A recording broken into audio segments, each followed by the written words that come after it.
Alright, hello and welcome ladies and gentlemen, boys and girls. My name is Eric and this is the other CEDH, where the C stands for casual. We're your one-stop shop for all things casual kitchen table Magic the Gathering. Thank you for joining me here today. What are we going to be talking about on today's episode? Well, today we're going to take a look at a brand new deck tech. That's right, deck tech number 2. Today we're going to be looking at Wort, the Raidmother.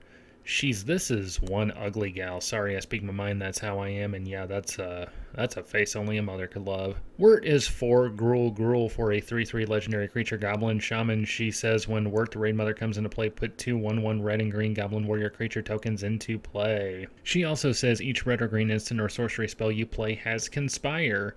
This means that when you play an instant or sorcery, you can tap 2 creatures that share a color with that spell and copy it, and you may choose new targets for the copy. So typically Gruul decks are all about drop creatures and beat face, but this is a really interesting commander that encourages a unique archetype for these colors. Building a red-green Spellslinger deck seemed like an interesting challenge to me, and this was a really fun build to put together.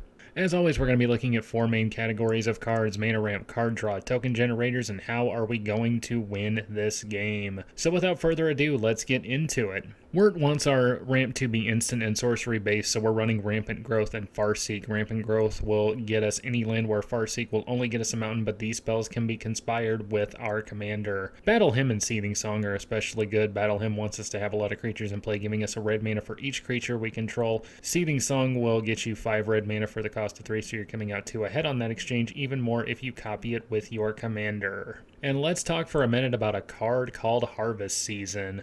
Harvest Season says search your library for X basic land cards, where X is the number of tapped creatures you control, then put those cards on the battlefield tapped, then shuffle your library. So maybe you attack with a few creatures, leave a couple untapped, then cast Harvest Season in your second main phase. Copy it with Word, and all of a sudden you're getting 12 lands onto the battlefield tapped. Yeah, that's great. I mean, they come in tapped, but you got 12 lands out of the deal. That is sweet. We also have Harrow and Grow from the Ashes. Interesting rules note about Harrow. Harrow has an additional cost to sacrifice a land when you cast it, so you have to sacrifice that land, but when you copy it, you're not casting it, so you don't have to sack that land for the copy. Now you sacrifice 1 land and go search for 4, and they come into play untapped. Woo! That is great. Grow from the Ashes is also a great piece of mana ramp that can be copied with Wort in play. And finally, Brass's Bounty. Yeah, I'll take that and make a copy of it. Sure, I'll take 14 treasures, please. Oh, this card is just so good in this deck. Moving on to card draw, you guys saw Marwyn, so it's no surprise. We're running Collective Unconscious and Shamanic Revelation, drawing you a card for each creature you control. Oh, I have 8 tokens, but I'll tap 2 to copy this and draw 16 cards? Yep, that's the sort of thing this deck can do. Harmonized Copy draws you 6 cards, and again, Cathartic Reunion, discard 2 cards, but with the copy, you don't pay that additional cost. So, discard 2 to draw 6? That is a great exchange. Mouth to Feed will make you a token that you can use to copy the spell when you cast its second half from your graveyard to draw a card for each creature you control with power 3 or greater, which is nice. We do have a couple of pump effects and bigger tokens in this deck. And while we're at it, let's look at a card called Pirate's Pillage. It says as an additional cost to cast Pirate's Pillage, discard a card, but then you draw 2 cards and create 2 treasure tokens that you can tap and sacrifice for 1 mana of any color. Guys, this is a mono red card that draws you cards and ramps you. And it's 4 mana. It's 4 mana. You know what? This card says it's in around 500 decks on EDH Rec, and that number is criminally low. Criminally low. Guys, put this in your red decks. Buy 60 copies of it. I'm begging you. This card needs to be in more than 500 decks. Alright, now let's look at some token generators, shall we? Wort will automatically provide you with 2 tokens when she hits, but obviously we want more of them, so we're running Dragon Fodder and Kranko's Command, both of which we can copy with our creatures, including Wort, to get even more tokens onto the battlefield. Hordling Outbursts and Empty the Warrens are also fun. Empty the Warrens has Storm, but we can copy it with Wort anyway, so it is especially effective. Rampaging Balost can create a number of headaches for your opponents anytime you play a land, and with the amount of ramp we have in this deck, this could get out of control fast. Young Pyromancer can net you tokens for your spell slinging shenanigans as well. Really solid creature for this deck. Tillinolli Summoner has been an overperformer in every deck I've ever put it in. It can create you a huge number of tokens upon attack, which will give you more copy fodder. And while we're at it, let's copy Azuri's Predation.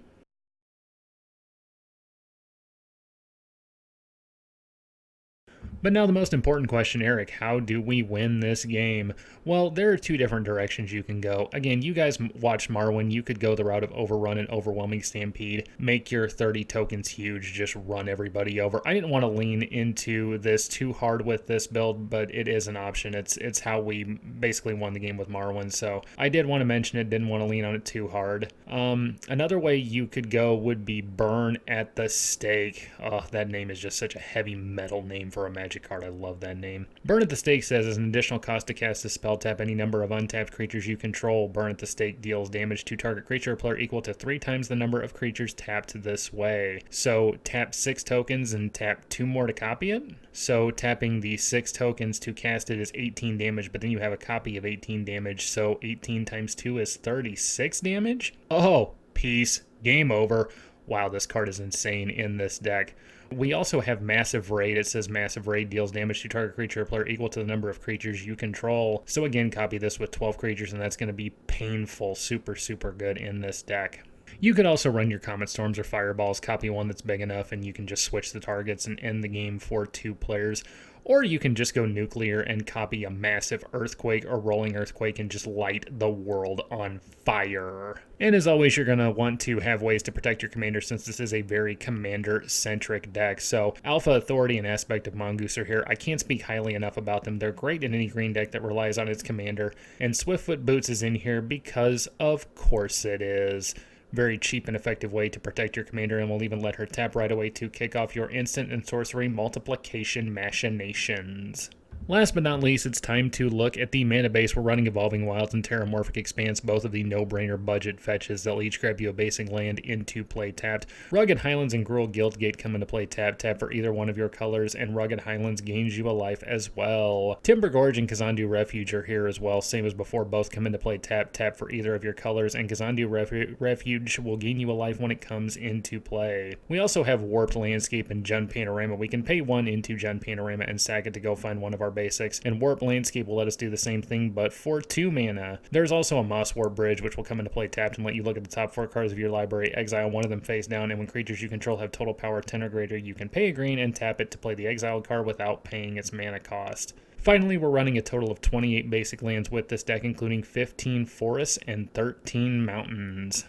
Alright, so now let's talk turkey. How much is this deck going to set you back? Once again, going by Card Kingdom lowest near mint price, this deck comes in at $61.33. Not too shabby at all for a build like this. Some of the most expensive cards in the deck are Tindershoot Dryad. He's a really solid token generator because he triggers on each upkeep, not just yours, and it's really easy to get the City's Blessing with this deck, and when that happens, he pumps all of your Saprolings +2/+2. You could cut this to save a little cash, but he really is worth having in this deck, so you may want to spend the extra few dollars to keep him in here. Also, weirdly enough, Heat Shimmer is getting up there in price. At least for my budget, it's a little up there.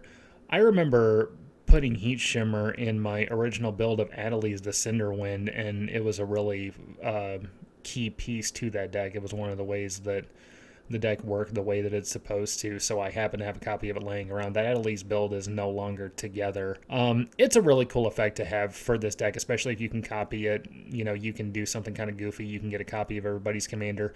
But if you want to save some money, feel free to cut it from this deck. So, like we did with Marwyn, let's look at some alternate build paths and upgrades.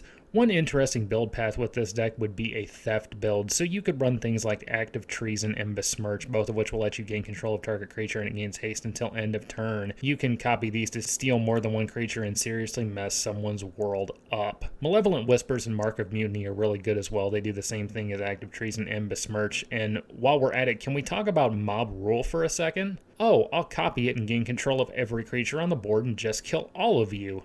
Man, a Theft build of this deck would be very powerful, but it may get you hated out of a table in short order, so please keep that in mind. Again, not to leave combo players out, that's not always how we like to play the game, but you could do a lot of Kiki Jiki Krinko Mob Boss type shenanigans and try to go infinite that way. Kiki and Zealous Conscripts doesn't do a whole lot for that Conspire ability, but if you're using Kiki and Zealous Conscripts, you're already winning the game anyway.